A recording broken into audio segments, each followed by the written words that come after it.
I'm Danielle. Sitting on my balcony, the city lights twinkling like a sea of stars, I'm reflecting on the storm that has shaken my family to its core. The photo that started it all lies on the table in front of me, a frozen moment that holds a world of pain and triumph. Just last week, my phone buzzed with a text from my family. "We need space from you. Please don't reach out anymore at all." Those words hit me like a punch in the gut. I was the one who had always been there for them, silently supporting them with my hard-earned money. Every month, I sent $1,500 for utilities, groceries, and to top up their mortgage. They never asked nicely, it was always a demand, and I gave because I thought that's what family does. But when that cold text came, something inside me snapped. I didn't beg or cry. With a steady hand, I typed back, "Of course. I'll cancel my direct deposits first thing." And just like that, I hit send. The silence that followed was deafening. By midnight, the family group chat, which was usually filled with their requests and complaints, exploded. My aunt, Mrs. Thompson, had already helped them pack up their things into her minivan, whispering that they'd be fine without me. But I knew better. They had built their comfortable life on my quiet sacrifices, and without my support, they were in for a free fall. As I watched the screen light up with their panicked messages, I couldn't help but smile. I finally realized what I should have known years ago: when you stop feeding the hand that slaps you, it finally feels its own hunger. My mom, Mrs. Johnson, called me, sobbing. But her sobs weren't for me. It was all about how this made them look. "How this makes us look," she wailed. "Your father didn't mean it. You're twisting this online. Just take it down." Her voice shook, not with regret for forgetting me, but with panic that the world had noticed. She even got my name wrong, calling me Diana in her fluster. I kept my tone calm. I didn't twist anything. I wrote the truth. That's all. Her silence on the other end of the line was like a blade. By noon, my post had spread far beyond my circle of friends. People I barely knew were leaving supportive comments. "Danielle has carried everyone for years. Shame on them for forgetting. Your worth isn't defined by their silence." It was the validation I had been craving for so long, but it came from strangers and friends who actually saw me, not from my own family. Then came the backlash. My older brother, Jake, sent a text, "Take it down. You're humiliating us. Family issues stay private." I laughed, a sharp and bitter laugh. "So does gratitude. But you didn't keep that private." He didn't respond. My family had always hidden behind the idea of family privacy, using it as a shield to cover up their neglect and insults. But my post had cracked their armor, and the world was finally seeing the truth. An aunt, Miss Harris, called me on Monday. Her voice was hushed but sharp. "Danielle, sweetheart, why would you humiliate your parents like this? Everyone's talking. You know how hard they try." I pressed my forehead against the cool glass of my window, looking at the streetlights below. "They try for everyone else. Not me." She sighed, the way people do when they want you to be quiet. "Family matters should stay in the family." I almost laughed. That line again. Privacy had never fed me when I skipped meals to pay my rent. It had never clapped for me at my art exhibitions. And it had never remembered my name during family gatherings. After hanging up, I opened my phone. There were dozens of messages.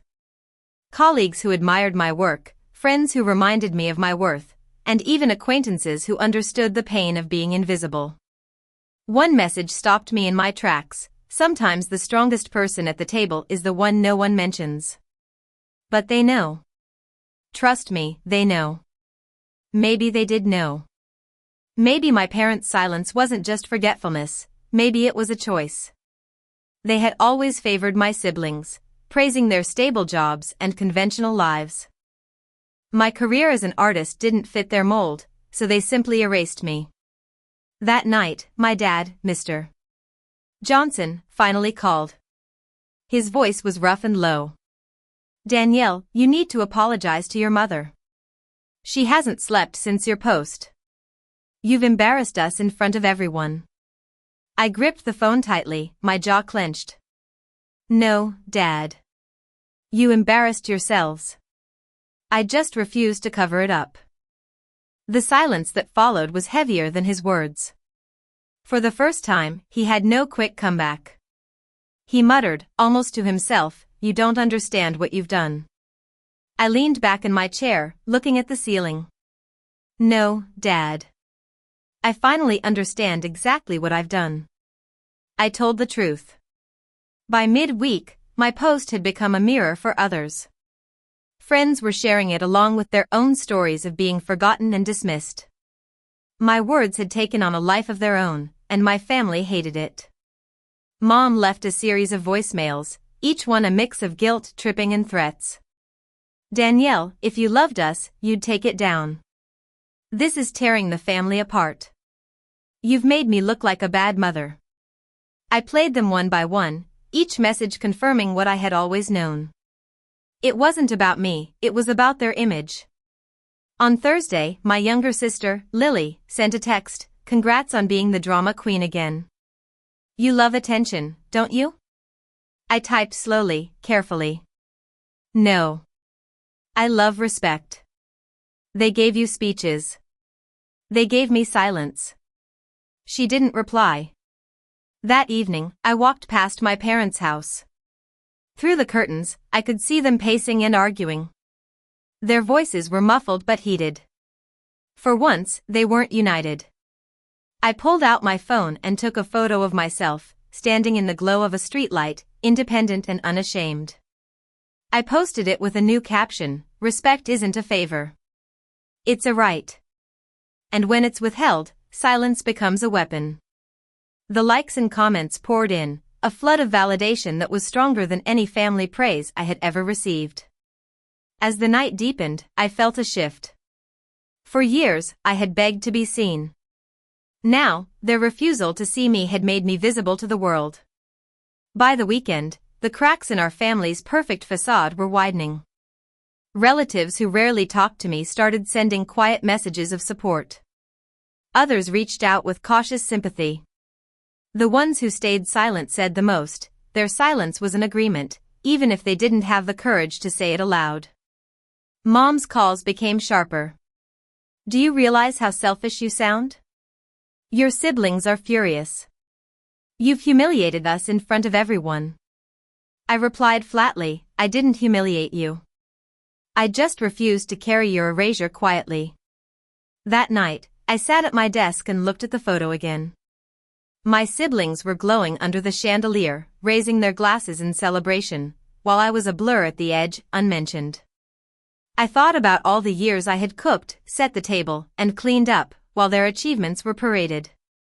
I had always told myself, next year will be different, but it never was. Thanksgiving had always been a stage for their perfect show, and I was never part of it. But this year, I had burned that stage down. My post, the photo, and the attention they had brought weren't about revenge. They were about reclaiming my story, the one they had silenced for so long. By the 6th day, the tension was too much for them. Dad left a terse voicemail, "Danielle, just come home. We'll talk about it at the table. Enough of this nonsense." The irony was overwhelming. He wanted me back at the same table where I had been invisible, where every speech had skipped me. But I wasn't going to rush back. Instead, I focused on my work. My boss had seen my post and offered me a new project lead, impressed by the strength in my words. My colleagues congratulated me, and their respect was genuine. The recognition from strangers and co-workers was more fulfilling than any crumb my parents had ever given me. That evening, Mom sent a final text, "Danielle, this is breaking us. Take it down, please. For your father. For me." I stared at the text for a long time. Then I typed back, "It's not the caption that broke us. It's every year you pretended I wasn't worthy." She never replied. Sitting on my balcony now, I look at the city below, unbothered and endless. I've learned that invisibility is a choice, and I've chosen to be seen. I've turned my silence into a powerful voice, and I won't let anyone erase me again. I set the photo aside and whisper to myself, I see me, and that's enough.